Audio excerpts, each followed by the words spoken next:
معزز و مکرم حاضرین کرام و سامعین ذوی الاحترام، اللہ تبارک و تعالیٰ کا بے پایہ فضل و احسان ہے کہ اس نے ہمیں ایک مرتبہ پھر یوم جمعہ کی برکتیں لوٹنے اور اس کی ساعتوں میں اپنی زندگی گزارنے کے لیے اپنے گھر میں ہمیں ایک مرتبہ پھر جمع فرمایا۔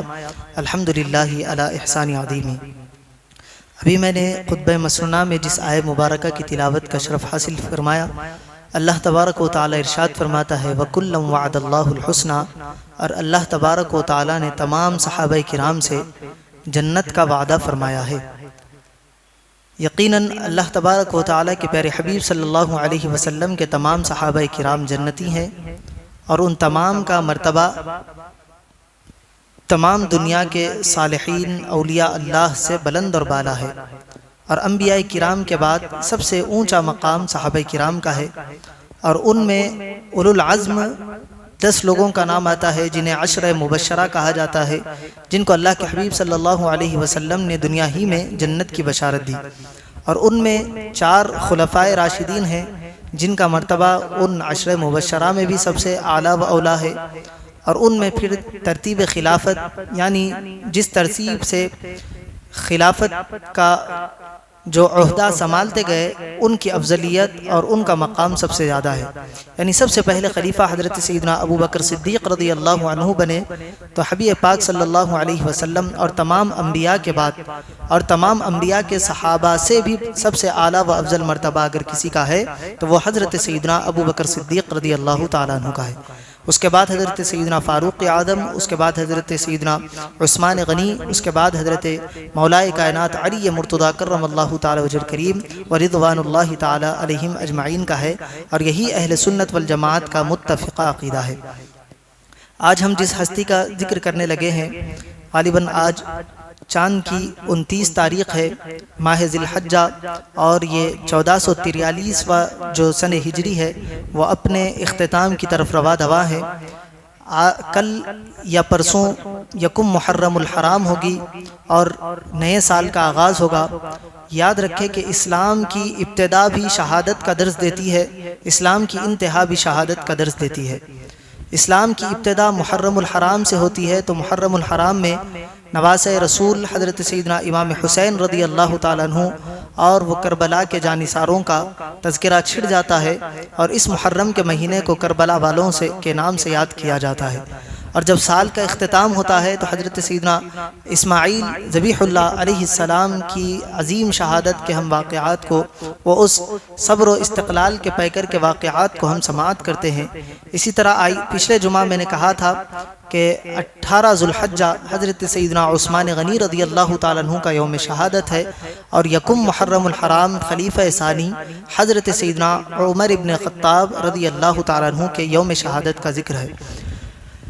حضرت عمر ابن خطاب رضی اللہ تعالیٰ عنہ کا مقام اور مرتبہ یہ ہے کہ اللہ تبارک و تعالیٰ کے پیارے حبیب صلی اللہ علیہ وسلم نے دعا کر کے اللہ رب العزت کی بارگاہ سے حضرت عمر کو مانگا۔ اسی لیے علماء کرام لکھتے ہیں کہ تمام صحابہ حضور کے مرید ہیں اور حضرت عمر حضور کی مراد ہیں۔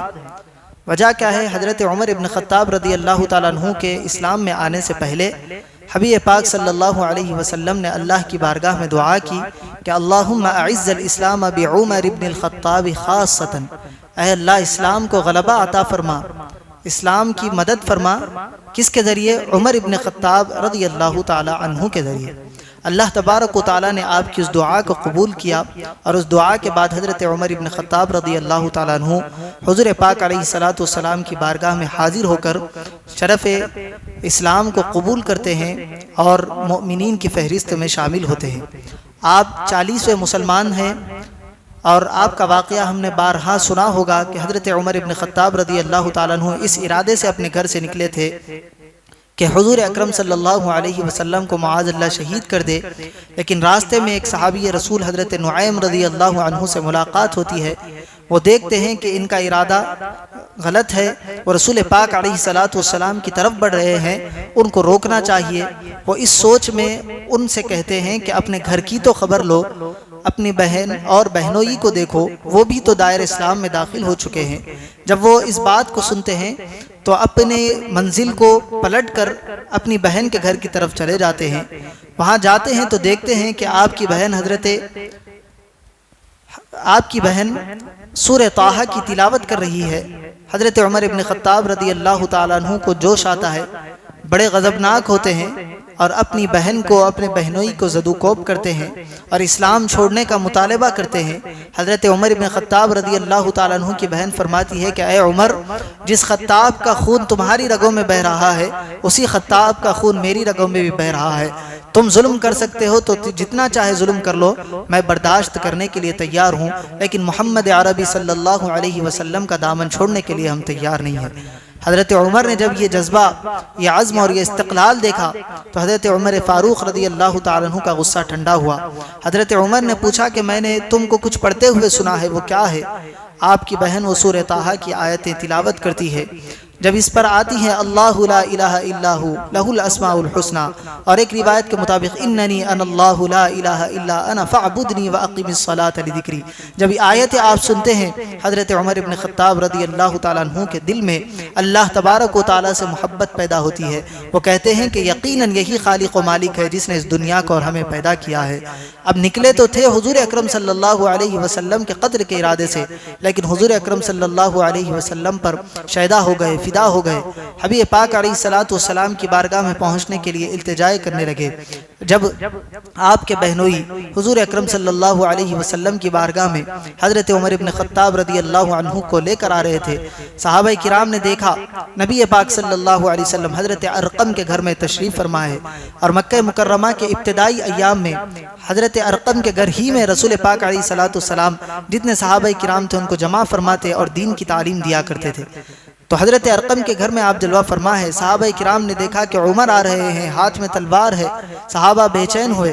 حضرت امیر حمزہ رضی اللہ تعالیٰ عنہ، جو حضرت عمر ابن خطاب رضی اللہ تعالیٰ عنہ سے 3 دن پہلے آپ نے اسلام قبول کیا تھا، وہ پوچھتے ہیں کہ یہ بے چینی کیوں ہے، یہ اضطراب کی کیفیت کیوں ہے؟ صحابہ فرماتے ہیں کہ عمر آ رہے ہیں اور عمر کے ہاتھوں میں تلوار ہے، کیونکہ یہ 3 اشخاص جو ہیں وہ اس وقت بڑے نامور مانے جاتے تھے، کوئی ان کا سامنا نہیں کرتا تھا۔ ایک حضرت سیدنا امیر حمزہ رضی اللہ تعالیٰ عنہ جو حضور کے چچا ہے، دوسرے حضرت عمر ابن خطاب رضی اللہ تعالیٰ عنہ، اور تیسرا عمر بن حشام جس کو ہم ابو جہل کے نام سے جانتے ہیں۔ 3 یہ بڑی پاورفل شخصیات تھی، ان کے سامنے کوئی بھی سامنے آنے سے ڈرتا تھا، لیکن حضرت عمر ابن خطاب رضی اللہ تعالیٰ عنہ کی وہ عظمت اور جلال تھا کہ ابو جہل بھی حضرت عمر سے ڈرا کرتا تھا۔ تو یہ 3 شخصیات بڑی مشہور تھی۔ حضرت عمر ابن خطاب رضی اللہ تعالیٰ عنہ جب آ رہے تھے تو حضرت امیر حمزہ جو آپ سے پہلے اسلام قبول کیے، 39ویں مسلمان ہوئے، وہ کہتے ہیں کہ عمر کو آنے دو، اگر عمر کا ارادہ نیک ہے، اچھے ارادے سے عمر آ رہے ہیں تو ہم ان کا استقبال کریں گے، اگر ان کا ارادہ برا ہے تو تلوار عمر ہی کی ہوگی، اسی تلوار سے ان کا سر میں قلم کر دوں گا۔ یہ جذبہ جب حضرت امیر حمزہ نے دکھایا، صحابہ کرام میں تھوڑی قوت آئی، دروازے پر دستک ہوئی، صحابہ کرام نے دروازہ کھولا، حبیب پاک صلی اللہ علیہ وسلم کے سامنے جیسے حضرت عمر ابن خطاب پہنچے، حبیب پاک نے فرمایا کہ اے عمر اب بھی باز نہیں آؤ گے، کیا اب بھی وقت نہیں آیا تمہارا؟ جب یہ کلمات حضور سے سنے، حضرت عمر ابن خطاب حضور کے قدموں میں اپنی تلوار کو رکھتے ہیں اور کہتے ہیں اشہد ان لا الہ الا اللہ واشہد ان محمدا عبدک ورسولہ، میں گواہی دیتا ہوں کہ اللہ کے سوا کوئی عبادت کے لائق نہیں، اور میں گواہی دیتا ہوں کہ آپ اللہ کے سچے اور برگزیدہ رسول اور اس کے بندے ہیں۔ یہ گواہی دیتے ہی تمام صحابہ کرام، پہلے حضرت امیر حمزہ جب اسلام قبول کیے ان کے اندر ہمت و طاقت آئی، جب حضرت عمر بھی دائر اسلام میں داخل ہوئے اب صحابہ کرام کا جوش اور جذبہ بڑھ گیا، تمام صحابہ نے تکبیر بلند کی، اللہ اکبر کی صدائے حضرت ارقم کے گھر سے نکلنے لگی۔ جبھی حضرت جبرائیل علیہ السلام اللہ کا حکم لے کر وہاں رسول پاک علیہ السلام کی بارگاہ میں تشریف لاتے ہیں اور فرماتے ہیں کہ مبارک ہو، یہاں دنیا والے بھی تکبیر کہہ رہے ہیں اور آسمان والے بھی عمر کے اسلام لانے پر ایک دوسرے کو مبارکباد پیش کر رہے ہیں۔ یہ مقام حضرت سیدنا عمر ابن خطاب رضی اللہ تعالیٰ عنہ کا ہے۔ دنیا میں جشن ہو رہا ہے تو آسمان والے بھی حضرت عمر کے اسلام لانے پر خوشیاں منا رہے ہیں۔ ایسا مقام حضرت عمر ابن خطاب کا ہے۔ اور جب حضرت عمر ابن خطاب رضی اللہ تعالیٰ عنہ اسلام لا لیے، حبیب پاک نے دعا کی تھی کہ اے اللہ عمر کے ذریعے اسلام کو طاقت و قوت اور غلبہ عطا فرما۔ جیسے ہی حضرت عمر اسلام قبول کرتے ہیں، رسول پاک کی بارگاہ میں عرض کرتے ہیں یا رسول اللہ کیا ہم حق پر نہیں ہے؟ کیا ہم اگر جیے بھی تو حق پر نہیں ہیں؟ کیا ہم مرے تو بھی حق پر نہیں ہے؟ رسول پاک فرماتے ہیں کہ اگر ہم زندہ بھی ہیں تو حق ہی کے ساتھ ہے، اگر ہم مریں گے بھی تو حق ہی پر مریں گے۔ تو حضرت عمر فرماتے ہیں یا رسول اللہ، معبودان باطلہ کی پرستش کرنے والے، بتوں کی پوجا کرنے والے کھلے عام اپنی عبادتیں کر رہے ہیں، اور ہم ایک معبود کو، حقیقی معبود کو ماننے والے چھپ کر عبادتیں کر رہے ہیں، یہ کیسے ہو سکتا ہے؟ آپ اجازت دے ہم کھل کر حرم خانہ کعبہ میں عبادت کریں گے۔ رسول پاک علیہ الصلوۃ والسلام نے اجازت دی، دو کی ٹکڑیاں بنائی گئی، 20 صحابہ حضرت سیدنا امیر حمزہ رضی اللہ تعالیٰ عنہ کی قیادت میں آ گئے، اور 20 حضرت عمر فاروق رضی اللہ عنہ کی قیادت میں آ گئے۔ اب یہ قافلہ صحابہ کرام کا چلا، مکہ مکرمہ میں پہنچا، لوگوں نے دیکھا کہ دو پاورفل شخصیات، حضرت امیر حمزہ ایک کے آگے ہے اور دوسرے کے آگے حضرت عمر ابن خطاب ہے، کسی میں روکنے کی ہمت نہیں ہے۔ حضرت عمر ابن خطاب حضرت امیر حمزہ لوگوں کو لے کر مکہ مکرمہ پہنچتے ہیں، وہاں پر ظاہری عبادت کرتے ہیں، دکھا کر لوگوں کے سامنے عبادت کرتے ہیں اور کوئی انہیں نہیں روک سکتا۔ ایسا مقام حضرت سیدنا عمر ابن خطاب کا ہے کہ جیسے ہی اسلام کے اندر آئے، آنے سے پہلے تک یہ ارادہ تھا کہ اسلام کو ختم کر دیں گے، بانی اسلام کا بھی خاتمہ کر دیں گے، لیکن جب اسلام کے اندر داخل ہوئے، رسول پاک علیہ الصلوۃ والسلام کی صحبت سے مشرف ہوئے، وہ جذبہ اسلام کے لیے آ گیا کہ حضرت عمر فاروق رضی اللہ تعالیٰ عنہ کے متعلق اللہ کے حبیب علیہ الصلوۃ والسلام نے فرمایا، اللہ نے عمر کی زبان اور قلب پر حق کو جاری فرما دیا ہے، یعنی عمر ہمیشہ سچ بولتے ہیں، سچ ہی کو سوچتے ہیں۔ اور دیگر روایتوں کی طرف ہم نظر کرتے ہیں تو آپ دیکھیں، آج جو بھی شخص عمرے کے لیے جاتا ہے، حج کے لیے جاتا ہے، تو جب مکہ مکرمہ کا طواف کرتا ہے تو اس کے لیے 2 رکعات واجب الطواف ادا کرنا ضروری ہے، اور اس کا مقام ابراہیم ہے۔ مقام ابراہیم کے سامنے اس کے آزو بازو جہاں جگہ ملتی ہے، ایک طواف کرنے والے کے لیے ضروری ہے کہ وہاں پر 2 رکعات ادا کرے۔ یہ خواہش حضرت عمر نے ظاہر کی۔ حضرت عمر نے کہا یا رسول اللہ، میں چاہتا ہوں کہ مقام ابراہیم کو ہم مصلی بنائے۔ اللہ نے حضرت عمر کے کہے کی لاج رکھی اور وحی نازل فرمائی اور فرمایا واتخذوا من مقام ابراہیم مصلی، اے محبوب آپ مقام ابراہیم کو اپنا مصلی بنا لیجئے۔ یہ واقعہ، شراب کی حرمت ابھی نہیں آئی تھی، حضرت عمر نے اظہار کیا کہ یا رسول اللہ صلی اللہ علیہ وسلم، شراب بربادی کی طرف لے جاتی ہے، ہلاکت کی طرف لے جاتی ہے، ہم اس کو روکنے کے لیے کوئی کام کرنا چاہیے۔ اللہ تبارک و تعالیٰ قرآن کی وحی نازل فرماتا ہے اور فرماتا ہے کہ شراب خبیث چیز ہے، اس کا پینا گناہ کبیرہ کا کام ہے، اس سے مسلمانوں کو روک دیا جائے۔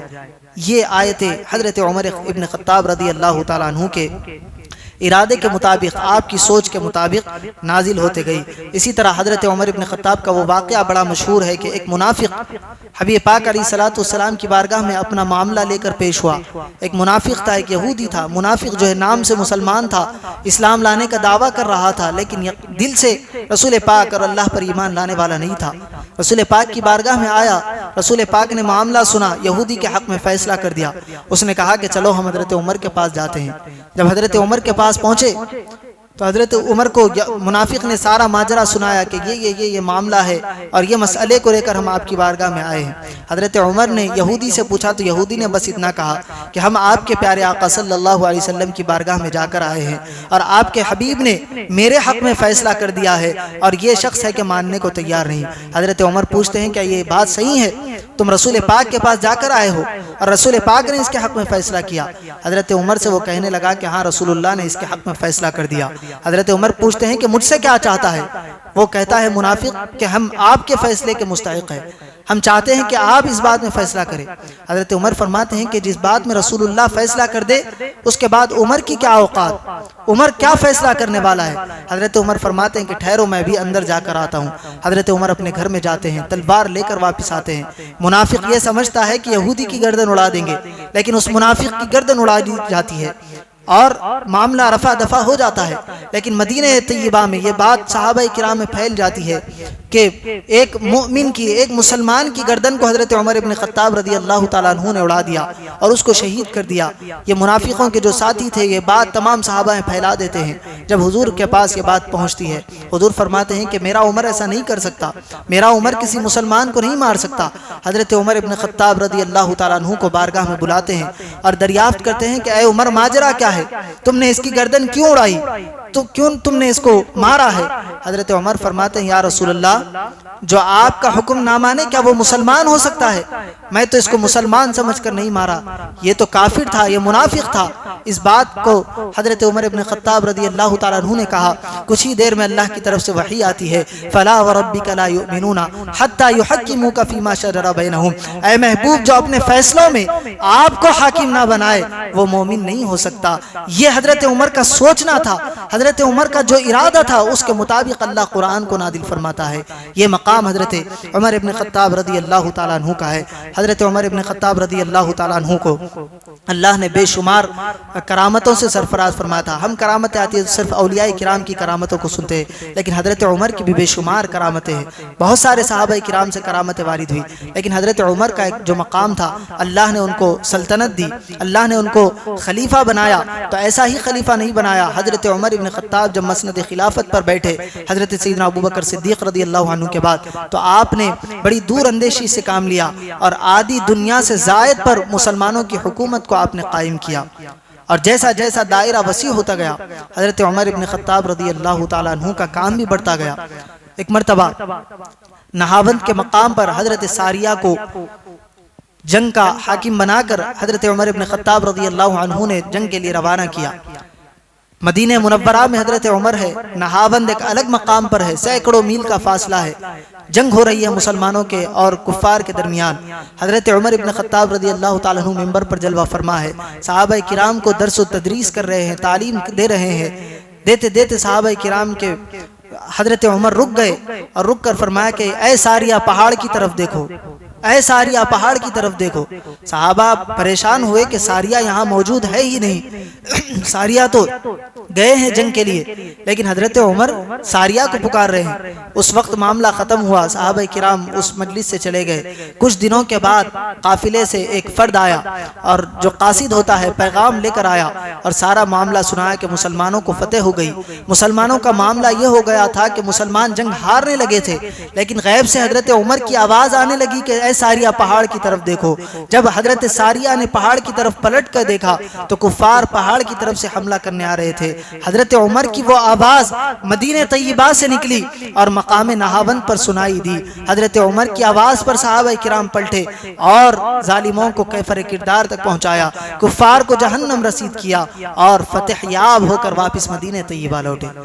بیٹھے حضرت عمر مدینے میں ہیں، آپ کی آواز نہاوند کے مقام پر پہنچ گئی۔ اسی طرح حضرت عمر ابن خطاب رضی اللہ تعالیٰ عنہ ایک مرتبہ مدینہ طیبہ میں ہے، زمین ہلنے لگی، زلزلہ آنے لگا۔ حضرت عمر خطاب رضی اللہ تعالیٰ عنہ اپنی پیر کی ٹھوکر مارتے ہیں یا اپنا عصا مارتے ہیں، مار کر کہتے ہیں کہ اے زمین تھم جا، کیا عمر ابن خطاب نے تجھ پر رحم نہ کیا؟ کیا عمر ابن خطاب نے تیرے ساتھ وعدہ نہیں کیا تھا؟ کیا عمر ابن خطاب نے تیرے ساتھ کوئی ظلم کیا ہے؟ حضرت عمر جب یہ زمین سے پوچھتے ہیں، زمین رک جاتی ہے، ساکت ہو جاتی ہے۔ یہ مقام حضرت عمر ابن خطاب کا ہے۔ اسی طرح آپ کا حکم ہوا پر چلتا ہے، ہوا کے ذریعے آپ کی آواز پہنچ گئی۔ زمین پر آپ کا حکم ہے، پانی پر بھی آپ کا حکم چلتا ہے۔ حضرت عمر ابن خطاب کے دور میں مصر جب فتح ہوا، مسلمانوں کی وہاں حکومت ہوئی، تو مصر میں ایک دریا ہے جس کا نام نیل ہے۔ وہاں کے لوگوں کا یہ عقیدہ تھا کہ سال میں ایک نوجوان لڑکی کو اس دریائے نیل میں وہ لوگ چھوڑ دیتے تھے، اگر نہیں چھوڑتے تو پانی کم ہونے لگتا تھا، تو ہر سال ایک لڑکی کو دلہن بنا کر اس دریا میں چھوڑا جاتا تھا۔ جب مسلمانوں کی حکومت آئی تو مسلمانوں کے گورنر سے لوگوں نے کہا کہ یہاں کا یہ معاملہ ہے اور اس طرح کا کام انجام دیا جاتا ہے، اگر یہ نہ کیا جائے تو پھر پانی کم ہونے لگتا ہے۔ حضرت عمر کو خط لکھا گیا کہ معاملہ ایسا ہے کہ اگر لڑکی کو نہ ڈالا جائے تو پانی کم ہونے لگتا ہے۔ حضرت عمر فرماتے ہیں اسلام ایسی توہم پرستی کو پر یقین نہیں کرتا، اسلام ایسی چیزوں کو نہیں مانتا، یہ سال ایسا کرنے کی کوئی ضرورت نہیں ہے۔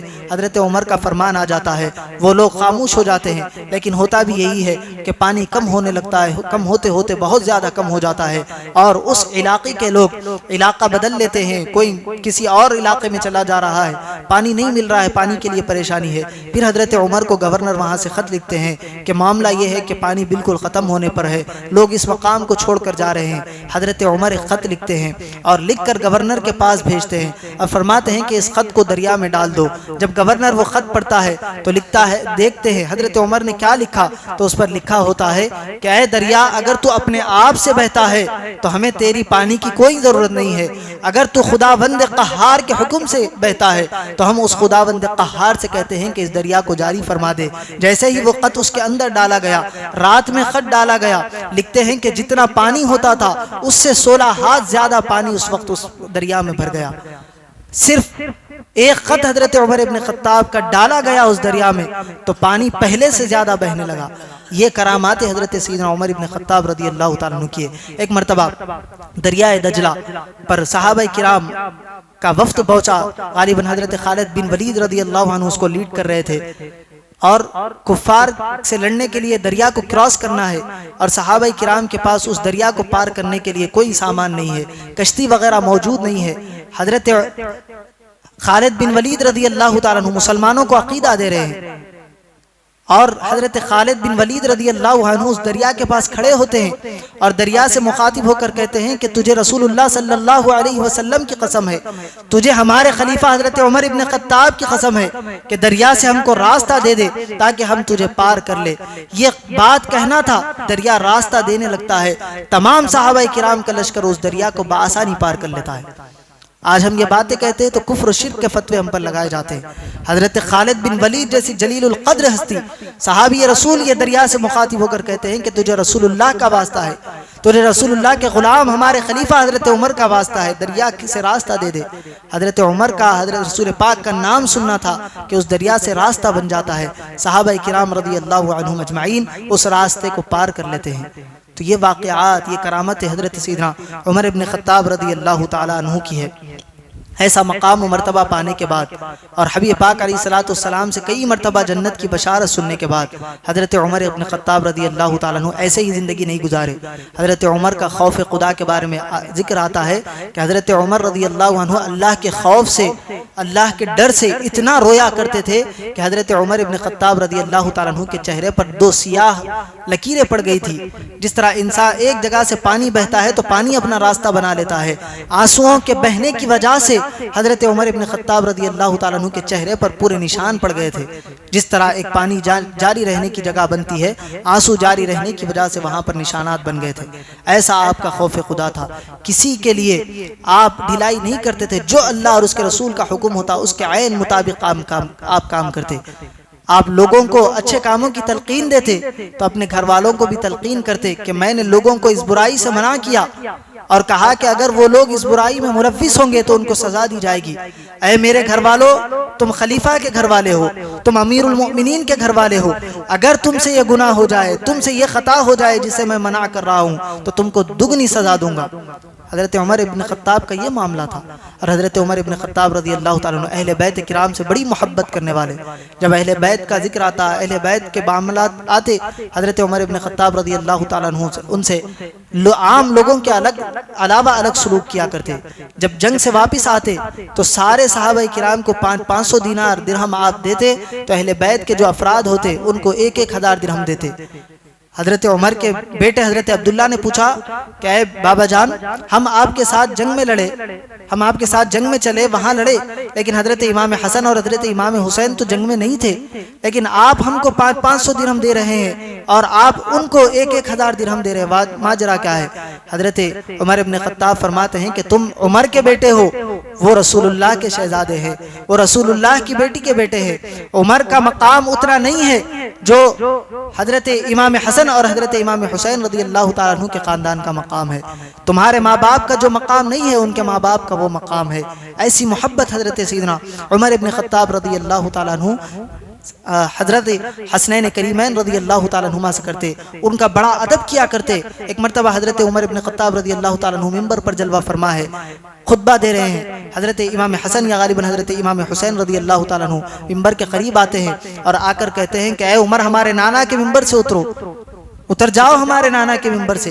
حضرت عمر فرماتے ہیں کہ میں خلیفہ ہوں، یہ وہ نہیں کہتے بلکہ خاموشی کے ساتھ اتر جاتے ہیں اور اپنا امامہ نکال کر ان کے قدموں میں رکھ کے کہتے ہیں کہ اے پیارے حسنین، اے پیارے حسن یا حسین، آپ کے نانا کا یہ منبر ہے، میں بھی آپ کے نانا کا غلام ہوں، یہ جو سر پر عمر کے بال ہے یہ بھی آپ کے نانا کی خیرات ہے، اگر آپ کے نانا نہ ہوتے تو یہ عمر ہوتا، نہ عمر کی یہ مقام ہوتا۔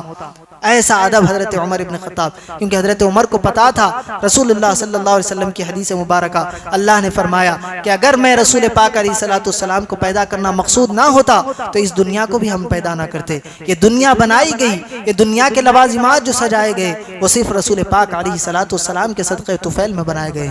تو حضرت عمر ابن خطاب رضی اللہ تعالیٰ عنہ صحابہ کرام میں بھی افضل و اعلیٰ مقام رکھتے تھے، تو اہل بیت کرام سے بھی بڑی عقیدت اور محبت رکھا کرتے تھے۔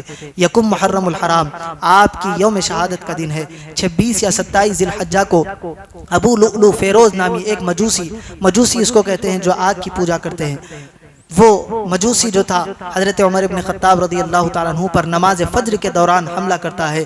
7 بار حضرت عمر ابن خطاب رضی اللہ تعالیٰ عنہ پر کیے جاتے ہیں، جس کی وجہ سے حضرت عمر ابن خطاب رضی اللہ تعالیٰ عنہ 3 دن تک بیمار رہتے ہیں علالت میں۔ اس کے بعد آپ اللہ تبارک و تعالیٰ سے جا کر مل جاتے ہیں اور آپ وصال فرما جاتے ہیں۔ حضرت عمر ابن خطاب رضی اللہ تعالیٰ عنہ ہمیشہ یہ دعا فرمایا کرتے تھے، اللہم ارزقنی شہادتا فی سبیلک، اے اللہ مجھے تیری راہ میں شہادت کی موت نصیب فرما، وجعل موتی فی بلد رسولک، اور میرا مدفن رسول پاک علیہ السلام کی بستی میں فرما۔ یہ دعا حضرت عمر ہمیشہ کیا کرتے تھے اور اس دعا کی قبولیت بھی ہوئی، کیونکہ مدینہ منورہ میں جنگیں نہیں ہوا کرتی تھی۔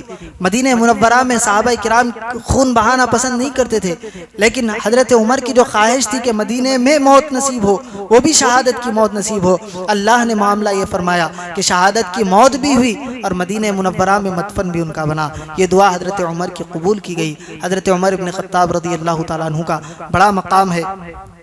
حضرت عمر ابن خطاب رضی اللہ تعالیٰ عنہ کی آپ دیکھیں زمین پر آسمان ہواؤں پر جس طرح پانی پر آپ کی حکومت چلتی تھی، زمین کے اندر بھی آپ کی حکومت چلا کرتی تھی۔ ایک مرتبہ حضرت عمر ابن خطاب رضی اللہ تعالیٰ عنہ قبرستان سے گزر رہے ہیں، ایک نیک اور متقی صالح نوجوان کی قبر سے حضرت عمر ابن خطاب رضی اللہ تعالیٰ عنہ گزرتے ہیں اور گزرتے گزرتے اس کی قبر کے پاس رک کر پوچھتے ہیں کہ اللہ نے اللہ کے خوف سے ڈرنے والوں سے کے لیے 2 جنتوں کا وعدہ کیا ہے، وَلِمَنْ خَافَ مَقَامَ رَبِّهِ جَنَّتَانِ کا وعدہ اللہ نے کیا ہے کہ جو اللہ کی بارگاہ میں کھڑے ہونے سے ڈر گیا اس کے لیے اللہ نے 2 جنتوں کا وعدہ کیا۔ اے صالح نوجوان بتا تیرے ساتھ کیا معاملہ پیش آیا؟ تو قبر سے آواز آتی ہے، اے امیر المؤمنین عمر ابن خطاب، اللہ نے جو وعدہ قرآن میں کیا ہے اللہ نے اس کو پورا کیا، اللہ نے مجھے 2 جنتیں عطا فرمائی ہے۔ تو حضرت عمر ابن خطاب رضی اللہ تعالیٰ زمین پر کھڑے ہو کر زمین کے نیچے رہنے والی مخلوق سے بھی باتیں کر لیا کرتے تھے۔ یہ مقام حضرت عمر ابن خطاب رضی اللہ تعالیٰ عنہ کا ہے۔ ہمیں بھی چاہیے کہ ہم صحابہ کرام کی سیرت کو پڑھیں، ان کی سیرت سے جو نمونے ہیں ان نمونوں کو حاصل کرے اور اپنی زندگی کے اندر اس کو شامل کرے۔ جس طرح ہم نے ابھی سنا کہ حضرت عمر کا یہ مقام اتنا بڑا لیول ہونے کے باوجود خوف خدا سے رویا کرتے، غریبوں کی مدد کے لیے ہمیشہ آگے بڑھا کرتے، مسکینوں کی مدد کے لیے، اور کسی کے ساتھ ناانصافی اور ظلم کو حضرت عمر ابن خطاب رضی اللہ تعالیٰ عنہ برداشت نہیں کرتے اور فرماتے کہ میں یہاں پر ہوں، دنیا کے اس کونے میں ہوں، دنیا کے اس کونے میں اگر کسی کتے پر بھی ظلم ہو رہا ہے تو عمر سے اس کا حساب ہوگا، اور عمر ایسا ظلم برداشت کسی کے اوپر نہیں کرے گا۔ ایسی حکمرانی حضرت عمر ابن خطاب رضی اللہ تعالیٰ عنہ نے کی، تو آج بھی انگریز آپ کے نام سے لاز بنا کے آپ کے بتائے ہوئے راستے پر چلتے ہیں۔ آج دیکھیں ترقی یافتہ ممالک میں آپ کو انگلش کنٹریز کے نام زیادہ ملیں گے، ان کے پاس ایک عمر لاز کے نام سے ایک لا بنا ہوا ہے جو قانونی نظام چلانا ہے، جو قانونی نظام حضرت عمر ابن خطاب رضی اللہ تعالیٰ عنہ نے بنایا تھا، وہی قانونی نظام کو انہوں نے کچھ چیزیں لے کر حضرت عمر کے راستے پر عمل کرتے ہوئے وہ نظام بنایا، تو وہاں کا قانونی وہاں کا لا جو ہے بڑا مضبوط لا ہے اور وہاں کے لوگ کامیاب لوگ ہیں۔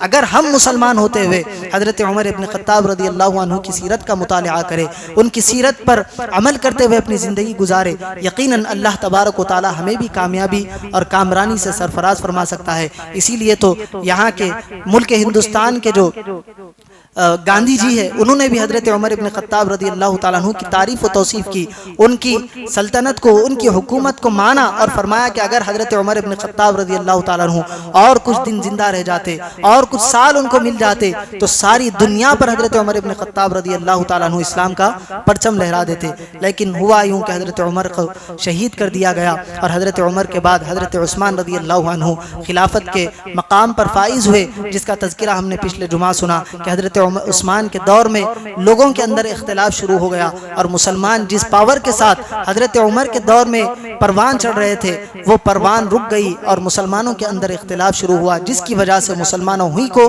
نقصان اٹھانا پڑا۔ تو ہمیں دیکھنا چاہیے کہ مسلمان جب بھی انتشار کرتا ہے، مسلمان جب بھی آپس میں لڑتا ہے تو کسی غیر قوم کا فائدہ نہیں ہوتا بلکہ مسلمانوں کا ہی نقصان ہوا کرتا ہے۔ تو ہمیں چاہیے کہ ہم اپنے لوگوں سے لڑنے میں اپنا وقت ضائع نہ کریں، بلکہ آپس میں مل جل کر رہے، محبت کے ساتھ رواداری کا معاملہ کرتے ہوئے ایک دوسرے کی مدد کرے، جس کے ذریعے آپ کو بھی فائدہ ہوگا اور مسلمانوں کا بھی اس میں فائدہ ہوگا۔ اللہ تبارک و تعالیٰ سے دعا ہے کہ ان رسول سے زیادہ اعمال صالحہ کی توفیق عطا فرمائے، صحابہ کرام رضوان اللہ علیہم اجمعین کی سیرت پر ہم کو عمل کرتے ہوئے اپنی زندگی گزارنے کی توفیق عطا فرمائے۔ وصلی اللہ تعالی وسلم علی خیر خلق سیدنا محمد وعلی آلہ واصحابہ اجمعین والحمد للہ رب العالمین۔